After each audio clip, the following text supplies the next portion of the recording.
Hello everyone, welcome back. आज हम बात करने वाले हैं कि आप किस तरीके से अपना रिज्यूमे लिख सकते हैं, बना सकते हैं। वो सारी डिस्कशन आज हम इस वीडियो में करने वाले हैं। तो शुरू करने से पहले अगर अपने चैनल को सब्सक्राइब नहीं किया है तो जल्दी से सब्सक्राइब कर लीजिए सो दैट आप तक मेरी वीडियोस जल्द से जल्द पहुंच पाए। तो शुरू करते हैं। सबसे पहला पॉइंट कि आपका जो रिज्यूमे होता है वो 1 से 2 पेज का होना चाहिए।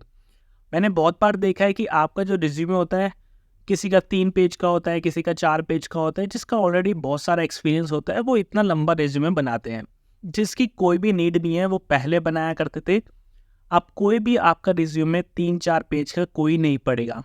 आपका रिज्यूमे हो सके तो 1 पेज में ही हो, अगर नहीं होता है तो आप 2 पेज का बना सकते हो। और जो भी आपकी रेलेवेंट इन्फॉर्मेशन होगी वो आपके पहले पेज पर ही होनी चाहिए, टॉप पे होनी चाहिए, सो दैट रिक्रूटर्स जब भी आपका रिज्यूमे पढ़े वो इजीली आइडेंटिफाई हो जाए और उनको इजीली अंडरस्टैंड भी हो जाए और वो आपका रिज्यूमे सिलेक्ट कर ले। नंबर 2, 2 टाइप के रिज्यूमे होते हैं। एक तो होता है कि एक ही पेज पे, मतलब एक ही कॉलम में, कॉलम वाइज आपका रिज्यूमे लिखा हो। जो मैं आपको सैंपल भी दिखा देता हूँ कि इस तरीके से होता है जो सिंगल कॉलम होता है। एक होता है डबल कॉलम वाला जिसमें हम कलर्स यूज़ करते हैं या दो डिवाइड कर देते हैं रिज्यूमे को। एक साइड पे अपने स्किल्स वगैरह या अदर्स इन्फॉर्मेशन लिखते हैं, एक पे एक्सपीरियंस वगैरह लिखते हैं एक साइड पे। वो भी आप सैंपल देख सकते हो। इस तरीके से होता है डबल कॉलम वाला। तो आपको कौन सा यूज़ करना चाहिए? मैं पर्सनली अपना सिंगल कॉलम यूज़ करता हूँ सो दैट वो ईजिली मतलब ATS से क्रैक भी हो जाता है, ATS फ्रेंडली होता है। और एक होता है जो डबल कॉलम वाला, वो अगर आप डायरेक्टली रिज्यूमे सेंड कर रहे हो, किसी HR को भेज रही हो या किसी को डायरेक्टली रिज्यूमे भेज रही हो, तो वो आप भेज सकते हो क्योंकि उससे वो थोड़ा दिखने में अच्छा लगता है एक तरीके से। दूसरा वाला ATS फ्रेंडली होता है तो ईजिली क्रैक कर पाए ATS आपका, तो वो इसलिए सही रहता है। तो आप दोनों का अलग अलग जगह पे यूज़ कर सकते हो। नेक्स्ट आता है आपका जो आपकी लिंक्डइन आईडी होनी चाहिए, वो उस पर मेंशन होनी चाहिए, आपका नेम मेंशन होना चाहिए, आपके डिटेल्स सारी मेंशन होनी चाहिए, उस पर अच्छे से आपका एक्सपीरियंस लिखा होना चाहिए। अगर आप फ्रेशर हो तो भी हम बात करेंगे कि आप उसके अंदर क्या मेंशन कर सकते हो एक्सपीरियंस के अंदर। और फोटोग्राफ कंपलसरी नहीं है, अगर आप अवॉइड करोगे तो बेटर रहेगा क्योंकि उसकी कोई नीड नहीं होती। क्योंकि बहुत लोग ना आपकी फ़ोटो से भी जज कर लेते हैं। आपकी अगर फ़ोटो अच्छी नहीं होगी तो वो उस तरीके से देखते हैं कि फ़ोटो अच्छी नहीं है, तो एक परसेप्शन बन जाता है एक तरीके से। तो आप उसको भी अवॉइड करें। नेक्स्ट है आपके जो कलर्स होने चाहिए मैक्सिमम रिज्यूमे में 1 या 2 ही होने चाहिए। ज़्यादा कलरफुल अपना रिज्यूमे नहीं बनाना है हमारे को, ज़्यादा कलर्स ऐड नहीं करने, ज़्यादा क्रिएटिविटी अपने रिज्यूमे पे नहीं दिखानी है। नेक्स्ट है आपका जो फॉर्मेट होना चाहिए या फिर जो फॉन्ट होना चाहिए वो प्रॉपर होना चाहिए। 1 या 2 फॉन्ट यूज़ करें, ज़्यादा यूज़ ना करें। ना ही आप उसके अंदर बॉक्सेस यूज़ करें ज़्यादा से ज़्यादा। एक और चीज़, अगर आप ऑलरेडी एक्सपीरियंस है, ठीक है, तो आप उसके अंदर ज़्यादा बॉक्सेस बना के चीज़ें डिटेल में लिखने की ज़रूरत नहीं है।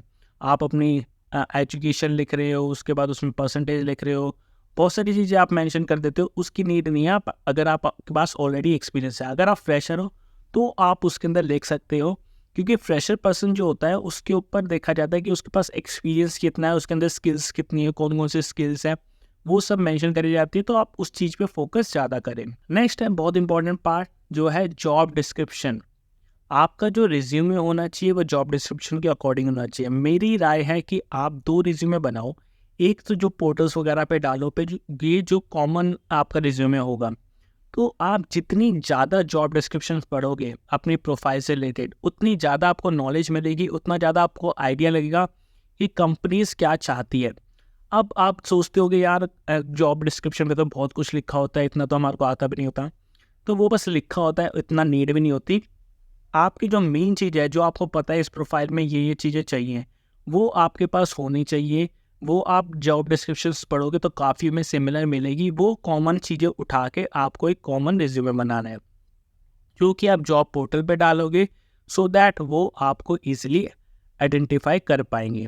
नेक्स्ट है अगर आप जॉब डिस्क्रिप्शन के अकॉर्डिंग मान लो किसी स्पेसिफिक जॉब के लिए अप्लाई करना है तो आप अपना अपना रिज्यूमे मॉडिफाई करो उस जॉब डिस्क्रिप्शन के अकॉर्डिंग, सो दैट मान लो आप वो आपने जॉब डिस्क्रिप्शन पढ़ी और आपने वो रिज्यूमे उसी के अकॉर्डिंग बनाया, तो आपके जो रिज्यूमे के सिलेक्ट होने के चांसेस काफ़ी ज़्यादा हाई हो जाएंगे।